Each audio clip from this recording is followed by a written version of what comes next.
म्हणजे कोण? नाही त्याशी बाप माय, नाही त्याशी हातपाय, नाही त्याशी रंगरूप, नाही त्याशी आकार विकार, ऐसा जो तो निर्गुण निर्विकारी निरंकारी पार ब्रह्म परमेश्वर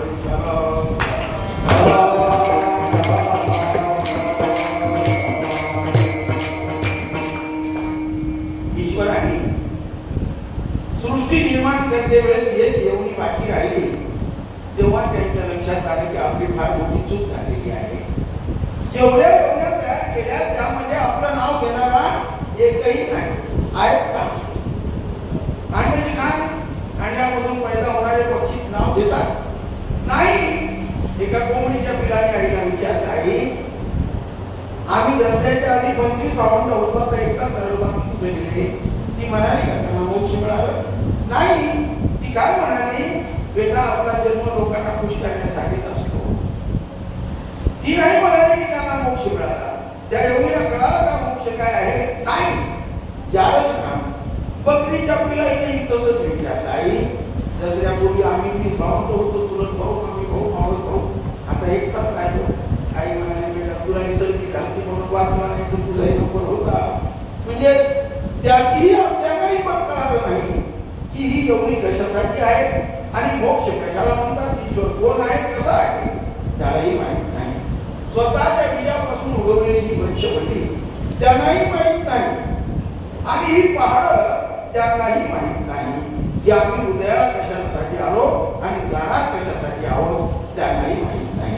परंतु माय बाप हो, ही मनुष्य एवढी सोहंगी आहे याला माहित असायला पाहिजे की मी जन्माला मनुष्य एवढी का मागितली, कशासाठी मागितली आणि मी काय करायला पाहिजे आणि कुठं जायला पाहिजे. हे जर साध्य नाही केलं तर मनुष्य जन्म घेऊन काय केले? अवघे मुद्दल बुडविले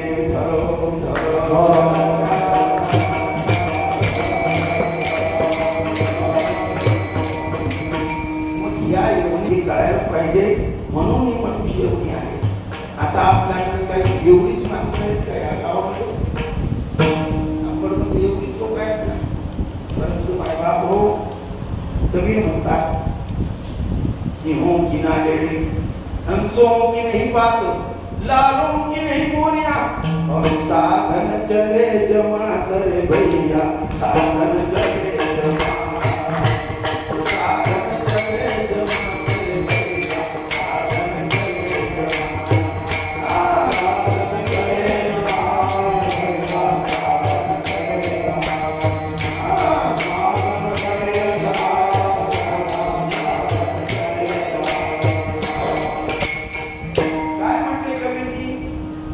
शिव काही कळपाचे कळप आहेत का? नाही. हंस पक्षी काही धरतेचे धरते आहेत का? नाही. हिरे लाल मोती काही प्रज्ञे आहेत का? नाही. मग संत सुद्धा तसे दुर्लभ आहेत माय बापो. पण कोणते संत? ज्यांना प्रभू परमात्मा कळतो. कबीर पुढे काय म्हणतात? हर घट मेरा साईं, हर घट मेरा साईं, खाली घटना कोई, लेकिन जिस घट में वो प्रकट हो जाए वो भाग्यवान हो जाए रे भैया, भाग्यवान हो जाए, भाग्यवान हो जाए, भाग्यवान हो जाए. प्रत्येक घटामध्ये माझा प्रभू परमात्मा वास्तव्य करतो. परंतु तो ज्याच्यामध्ये वास्तव्य करतो त्याला कळते का?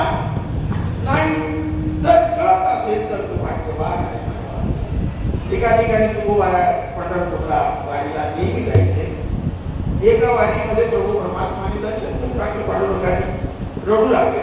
तुकोबारा आहे सगळे म्हणे येले म्हणजे कशासाठी रडते, कशासाठी असते.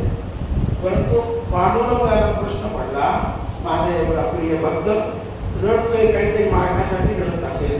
पण जवळ येऊन विचारलं, तुका काय मागायचं मागून घे, पण लोकांसमोर रडू नको. असं माझी आरतीला तर आपण जेवची कमी होऊन जाईल. कारण एवढ्या प्रिय भक्ताला काही दिलं नाही तर दुसरे भक्ती यालाच काही दिलं तर आपल्याला काय करायला. म्हणून तू काय मागायचं मागून घे. तुकोबारा म्हणाले, देवा मी मागण्यासाठी आलो नाही, मी तुमच्या दर्शनासाठी आलो होतो. तुम्ही आतापर्यंत दिलंच नाही, आज पहिल्यांदा दर्शन दिला म्हणून मी आनंदाचे अश्रू ढाळायला लागलो. मला रडूनच घेऊ द्या. पांडुरंग म्हणाले असं नाही, तुला मागावं लागेल, मला द्यावं लागेल. हळूच तुकोबाराय म्हणाले देवा तुम्ही तुमची पाचगत करून घेऊ नका आणि माझी पाचगत करू नका. त्या लोकांसमोर हास्य होईल आपलं. ते म्हणे नाही नाही काय मागायचं ते माग. तुकोबाराय म्हणायचे नाही ना देवा मला नका मागायला. पांडुरंग म्हणायचे माग. त्याने हळूच सांगितलं देवा मी जे मागणार आहे ते तुमच्या जवळ नाही. पांडुरंग म्हणाले तू का मग राजा समजलास की काय? अरे माझ्याकडे नाही. अरे तू पूर्व विश्व माग मी देतो तुला.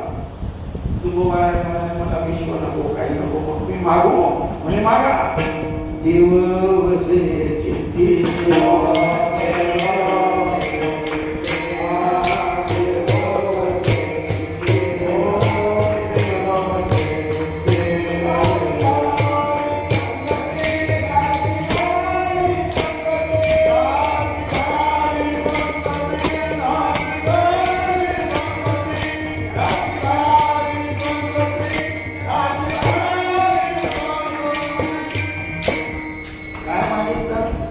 ज्याच्या हृदयामध्ये तुम्ही वास्तव्य करता ते त्यालाही कळते, तुम्हाला कळते आणि जगाला कळते. असा एकच साधू दाखवा बस.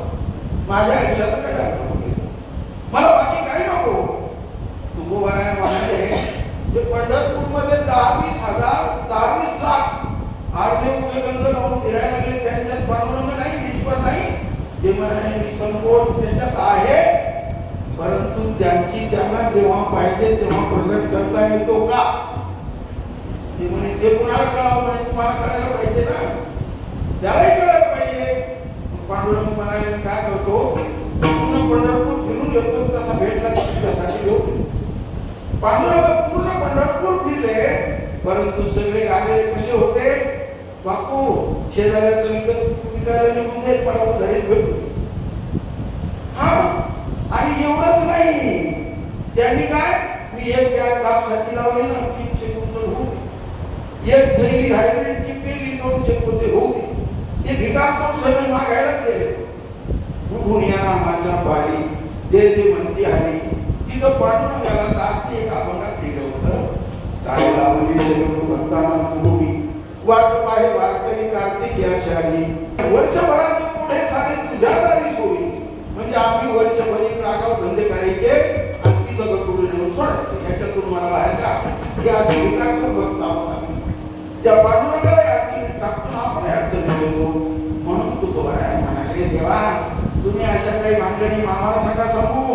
आता तुम्ही मागायला लावले ना, मी मागत नव्हतो मागायला लावलाय. मग असा संताना पूर्ण पंढरपूरमध्ये काही नाही भेटला. देऊला जाऊन आले, आळंदीला जाऊन आले. हा म्हणजे आता काशी दिशीला जातो, कुठंही भेटणार नाही.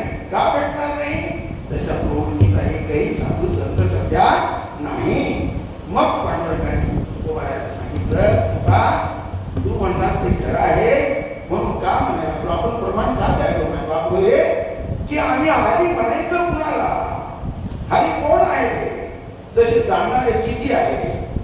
आम्ही सहज दगड जर बाहेर मारला ना कुत्र्या मांजराला तर 10 महाराजांचे लोक कुठाले एवढे महाराज रस्त्याने फिरायला. खरं सांगायला महाराजांची कमीच नाही हो. मारोतराव महाराज वगैरे होते ना त्या काळात सप्त्याच्या तारखा बदलायचे, सप्ते मागं पुढं व्हायचे. महाराजच मिळत नव्हते. आता महाराज अरे बापरे महाराजांची काही कमीच नाही. वय वर्ष 18 युवा कीर्तन अनुभव नाम शून्य. म्हणजे पोपट पंछी एका साहेबाने पोपट पाळलेलं होतं आणि साहेबाची आई वाटली. या पोपटाची सवय आले कोणी राम राम म्हणायचा. लोकांनी सांगितलं साहेब तुमच्या पोपटाला समजून सांगावं तुमची म्हातारी वाढली, तुम्हाला सुद्धा काय तुम्हाला वर जायला राम राम, तुमचं पोपट राम राम करायला लागले. त्याने पोपटाला सांगितलं बाळू आपली म्हातारी वाढली, कोणी आले की तुम्ही राम राम करायचं नाही, आपल्याला वर जाय आपल्याला सुद्धा काय. त्यांनी धडापाठ सुरू केला. कोणी आले यांनी सुरूच करा आमची म्हातारी वाढली, आम्हाला राम राम वर जाय, आम्हाला सुद्धा काय. 14 दिवस झाले, 2 दिवस झालं तरी कोणी आले की आणि तोच धडा सुरू ठेवला. आमची म्हातारी वाढली, आम्हाला सुद्धा काय, आम्हाला वर जाय. मग लोक म्हणाले आता 14-15 दिवस झाले तरी तुमचं तेच चालू आहे का? आजकालची महाराज मंडळी 99% अशी आहे. धरा